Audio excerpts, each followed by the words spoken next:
My whole career, my entire training, had taught me to read the power of a vessel the way you read a threat, to look at the energy pouring off a ship and know, instantly, how much death it could deal. And the day the human vessel appeared on my instruments, registering more power than any ship that size should be able to produce, the whole Imperial fleet went to terror stations, certain we were looking at a superweapon that could annihilate us all. We were wrong. The power was real. It was off every scale I had, a reading that should have been impossible for a vessel of that mass. But it was not a weapon, and the terror we felt was the terror of a people who had only ever learned to measure power one way, and who could not conceive, until it was shown to us, that all that overwhelming power could be poured into something other than destruction. I was the one who finally read the instruments correctly. And what I read changed everything I believed about what power is, and what it is for. Let me tell you who I am. My name is Sethran, and I am Coral, a precise, analytical people, and I served the Galactic Empire as a fleet sensor officer, which meant that my whole function was measurement. When the Imperial fleet confronted an enemy, it was my job to read that enemy's vessel, to scan it, to measure its power output, its weapons, its capacity for destruction, and to tell the fleet command exactly how dangerous the thing in front of us was. I was good at it. I had spent my whole career learning to read power, and I could look at the energy signature of any vessel in the galaxy and tell you, to a fine degree, how much harm it could do. That was my expertise. That was the only way I knew how to read a ship, as a quantity of potential destruction. It is the only way the Empire knew how to read anything. Let me explain that because it is the heart of this story. The Galactic Empire understood power in exactly one way, as the capacity to destroy. To the Empire, a powerful vessel was a vessel that could kill, more weapons, more destructive energy, more capacity for annihilation. Power and destruction were, in the Imperial mind, the same thing. They were not even really distinguished. When we measured a ship's power, we were measuring its threat, because to the Empire there was no other kind of power worth measuring. A ship's energy output told you how much it could destroy, and how much it could destroy told you how powerful it was, and how powerful it was told you how afraid to be. This was the entire framework through which the Empire saw the universe. Power as destruction, destruction as power, the two welded so completely together that we had no way of even imagining that they might be separable. We did not have the concept. We could not have read it on our instruments if we had encountered it, because our instruments, like our minds, were built to measure only one thing, the capacity to kill. And then the human vessel appeared, and broke our instruments and our minds both. Let me set the scene because the scene is everything. There was a disaster, a great one, the kind the galaxy occasionally produces. A star had gone unstable, a populated system was dying, a world of billions facing the end as its sun convulsed toward catastrophe. The Empire had a fleet in the region, my fleet, and we had been ordered to the dying system. Not to save it, you understand. The Empire did not save dying worlds, because saving the doomed was a waste of resources that the strong could not afford. We had been ordered there to observe, to assess, perhaps to salvage what could be salvaged from the catastrophe, and otherwise to let the dying system die, because that was the Imperial way. The strong endure, the doomed perish, and the wise do not spend themselves trying to save what cannot be saved. We arrived at the dying system expecting to watch a world end, and to feel nothing about it, because the Empire had trained us to feel nothing about the deaths of the doomed. And there was already a vessel in the system, a human vessel, alone in the convulsing light of a dying star, positioned not at the safe edge of the catastrophe where we held our fleet, but at the very heart of it, deep in the danger, close to the dying world. And when I scanned it, when I turned my instruments on the human vessel to measure it, as was my function, my instruments registered a power output that made me call my commander to the bridge in alarm, because it was impossible. The reading was enormous. The energy pouring off that single human vessel was greater than anything I had ever measured, greater than our largest warships. A power output so vast that by every framework I possessed it could only mean one thing: that the human vessel was a weapon of terrible and unprecedented power, a thing that could, by the scale of its energy, destroy our entire fleet. The fleet went to terror stations. My commander, reading my measurements, reading the impossible power of the human vessel, did exactly what the Imperial framework demanded. He assumed the worst, assumed the power was a threat, assumed that we were facing a human superweapon of annihilating capacity. The whole fleet powered weapons, raised shields, prepared for battle against a single human vessel whose power output suggested it could destroy us all. There was real terror on that bridge. I felt it, the cold terror of beings who have measured an enemy and found it more powerful than themselves, the specific dread of the Empire's officers confronting, for the first time, a vessel that might be able to do to us what we had always done to others. No human vessel should have that much power. That was the thought that gripped the entire fleet. No human vessel should be able to produce that energy.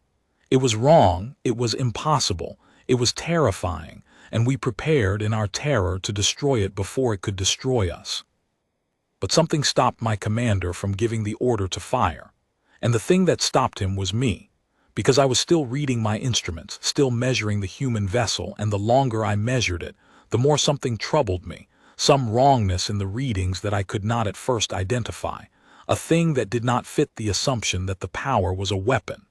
The energy was there, enormous, undeniable, but it was not configured the way a weapon's energy is configured. It was not pooling in weapon systems, not charging toward a discharge, not doing any of the things that destructive power does when it is about to be used to destroy.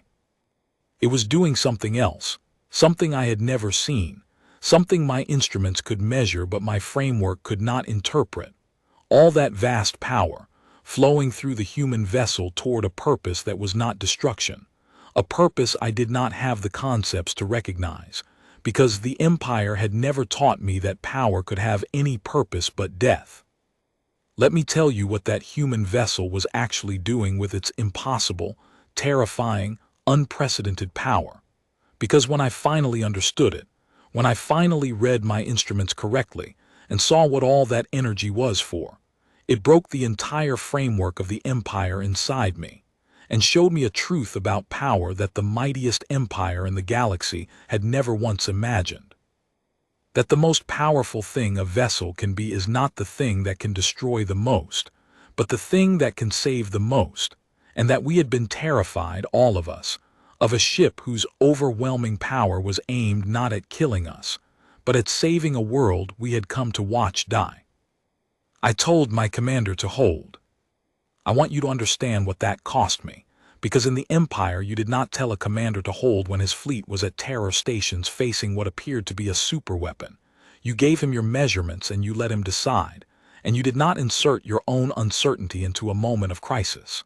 But I told him to hold, because the wrongness in the readings had become too loud to ignore, and I said, "Commander, the power is real, but I do not think it is a weapon. Give me a moment. Let me read it properly. Because if I am right, and we fire on that vessel, we will be making a mistake that I do not have a name for yet." And my commander, to his credit, held and gave me my moment, and I bent to my instruments and I read the human vessel the way I had never read a vessel before, not as a threat to be quantified, but as a question to be answered, and the answer remade me. The power was flowing into the vessel's engines, yes, but not engines configured for attack or even for flight. They were configured for something I had to invent a word for, because the Empire had no word for it. They were configured for holding. The human vessel was pouring its enormous power into a vast array of what I slowly understood to be tractor systems, containment fields, stabilizing projections, an immense apparatus of energy reaching out from the vessel toward the dying world and the convulsing star, not to attack them, but to hold them, to hold the dying world's atmosphere in place as the star's convulsions tried to strip it away, to hold the failing structures of the world's evacuation platforms together. to hold open corridors of stable space through the chaos of the dying system, so that smaller vessels, rescue craft, evacuation ships, lifeboats, could move through the catastrophe and carry people out. The human vessel was not a weapon. It was an engine of rescue, a single enormous vessel pouring all its impossible power into the work of holding a dying world together long enough to save the people on it. I had never seen anything like it. I had never imagined anything like it, because in the Empire, no one had ever built a vessel like that, a vessel whose entire purpose, whose entire enormous power was devoted to saving rather than destroying. The Empire built warships. We poured our power into weapons, because power was destruction and destruction was power, and there was no other kind of vessel worth building. And here was a human vessel that had taken more power than our largest warship, more power than anything in the Imperial fleet, and aimed every watt of it not at killing but at saving, at holding a dying world together, at keeping a catastrophe from claiming the billions it should have claimed. The power was real. The terror we had felt was real. But the thing we had been terrified of was a rescue ship, the most powerful rescue ship ever built, a vessel that frightened the entire Imperial fleet because we could not conceive of that much power being used for anything but death. And so we had assumed, in our terror, that a ship pouring out the energy of 1,000 weapons must be the deadliest thing we had ever faced. I told my commander, I said, "Commander, it is not a weapon. It is a rescue vessel. All that power, it is holding the world together. It is saving them. The humans are saving the dying world." And my commander stared at me, and stared at the readings, and I watched him try to fit the information into the only framework he had, the Imperial framework where power meant destruction, and I watched the framework fail, watched him struggle to comprehend a thing his entire understanding had no place for. A vessel of overwhelming power that was using that power to save lives. "That is not possible," he said finally, and I understood what he meant.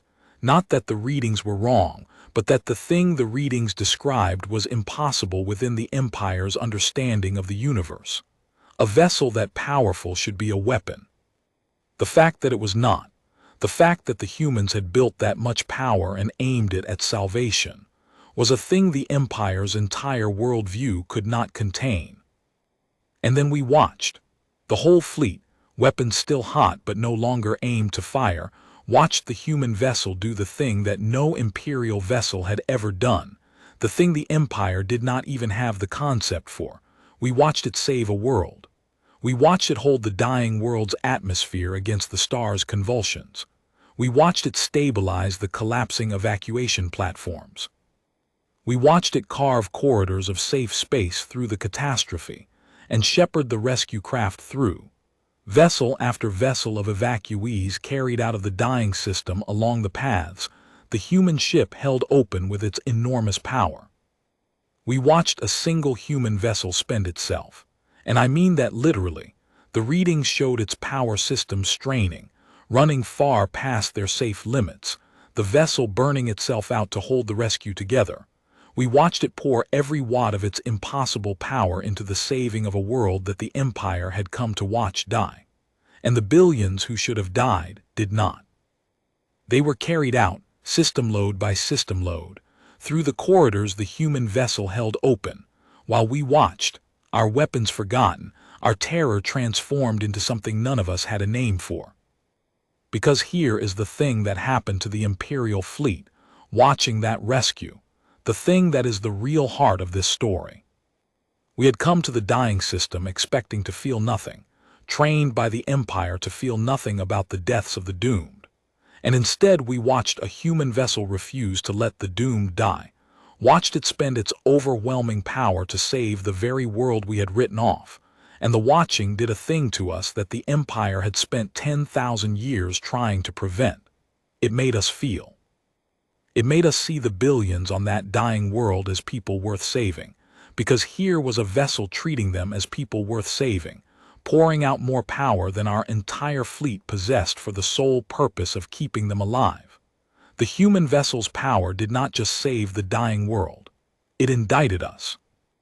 It showed the entire Imperial fleet, in the most undeniable way imaginable, that there had always been another thing to do with power besides destroy with it. That we could have been building rescue ships instead of warships, saving worlds instead of conquering them, all along, for 10,000 years, and had simply never imagined it, because the Empire had taught us that power was only ever for killing. And then something happened that turned the whole event from a revelation into a reckoning, because the dying star's convulsions reached the Imperial fleet itself. We had held our position at what we thought was the safe edge of the catastrophe, but a dying star is not predictable, and a great convulsion of stellar energy swept outward faster and farther than our calculations had predicted, and suddenly the mighty Imperial fleet, the warships that had come to watch a world die, were themselves caught in the catastrophe, our vessels stricken, our power failing, our crews facing the very death we had come to observe in others. The Empire's fleet, which had come to watch the doomed perish, was about to become the doomed. And in that moment, with our warships failing and the stellar fire sweeping toward us, we faced the thing the human vessel had been facing all along, the thing the Empire had always inflicted and never suffered. The prospect of our own annihilation, with no one strong enough to save us. Except that there was someone strong enough. There was a vessel in that system with more power than anything the Empire possessed, a vessel that had spent that power saving a world the Empire had written off. And now that same vessel, the human rescue ship we had nearly destroyed in our terror, turned its enormous power toward the stricken Imperial fleet. Let me tell you what the humans did when the Empire that had come to watch others die found itself dying, and when the only vessel in the system with the power to save us was the one we had aimed our weapons at in terror. Because what they did is the thing that finished the remaking of everything I believed about power, and mercy, and what a vessel and a people can choose to be. The human vessel turned its power on us. I have to phrase it carefully because in the moment that is exactly what it looked like, and for one heartbeat the old terror surged back through the fleet, the human ship, the one with more power than all of us, turning its enormous arrays toward the stricken Imperial warships, and some part of every officer on that bridge thought, now it ends, now the humans take their revenge, now the vessel we aimed our weapons at in terror destroys us as we deserved. We had threatened it. We had come to watch worlds die and felt nothing, and now we were dying, and the only power in the system that could touch us was the power of a ship we had wronged. By the Empire's own logic, the logic of strength and weakness, of the strong destroying the weak, we knew exactly what should happen next. The strong human vessel would do to the weakened Empire what the Empire had always done to the weak. That is not what happened. The human vessel turned its arrays toward us, and it did to us the thing it had been doing to the dying world. It held us. It reached out with that enormous power and it caught our failing warships, stabilized our collapsing systems, held back the stellar fire that was sweeping toward us, carved corridors of safe space for our stricken vessels exactly as it had for the evacuees. The human rescue ship saved the Imperial fleet. The vessel we had nearly destroyed in our terror, the vessel crewed by people we had come to that system fully prepared to let die along with their rescue mission, turned its impossible power toward the Empire that had threatened it, and it pulled us out of the fire.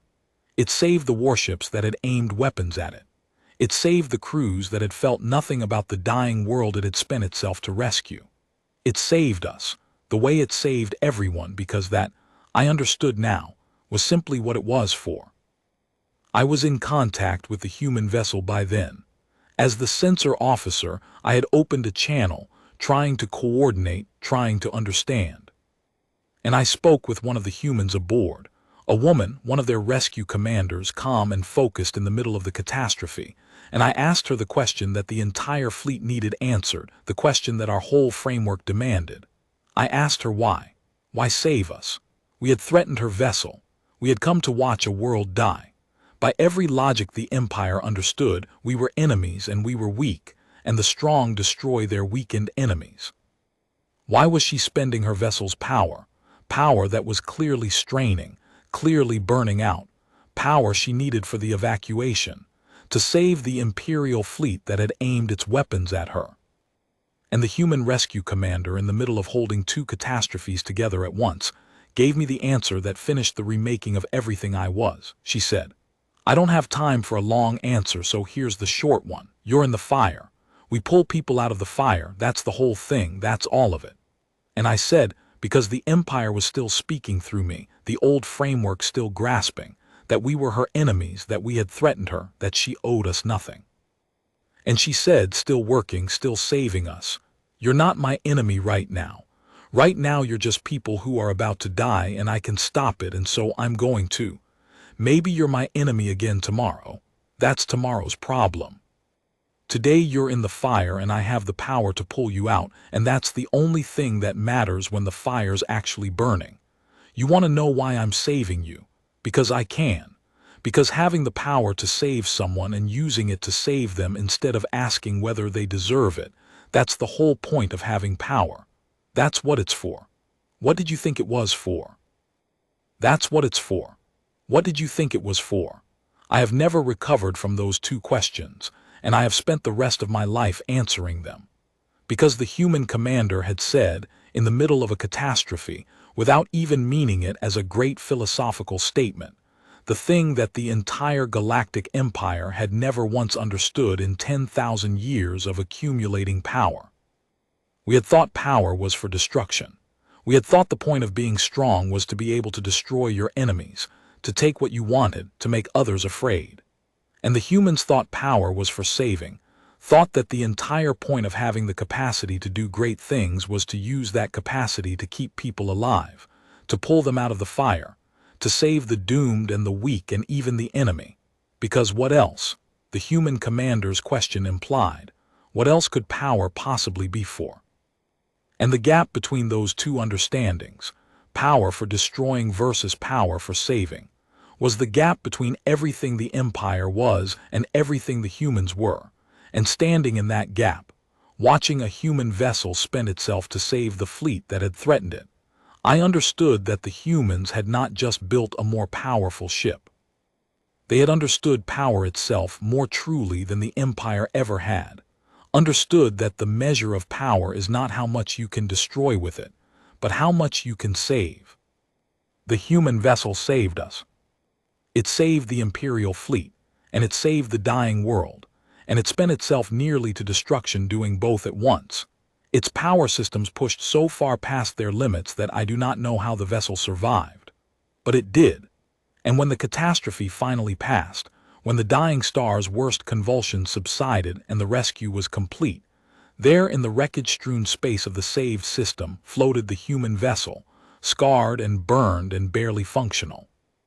Having saved billions on the dying world and an entire Imperial fleet that had come to watch them die.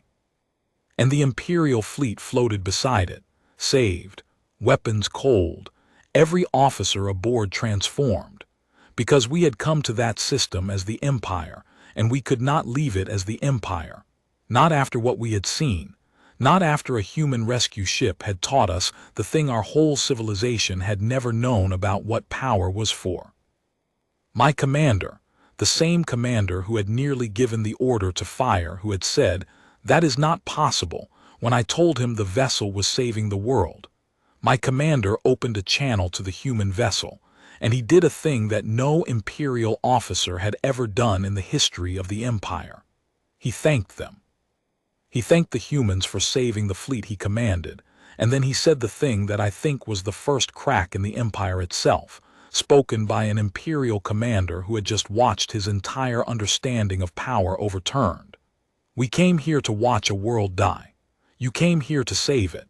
And then you saved us, who would not have saved you. I do not have the words for what that means.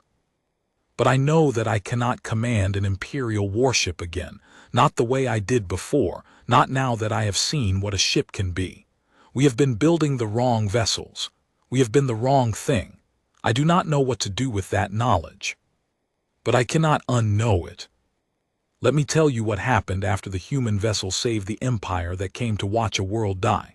How a single rescue ship, with its impossible, terrifying power, changed not just one fleet but the entire empire that fleet served, and what I came to understand in the end about the true measure of power, and why the mightiest empire in the galaxy had been, for all its strength, so much weaker than it knew, and why a single human rescue ship, with no weapons at all, was the most powerful vessel any of us had ever seen.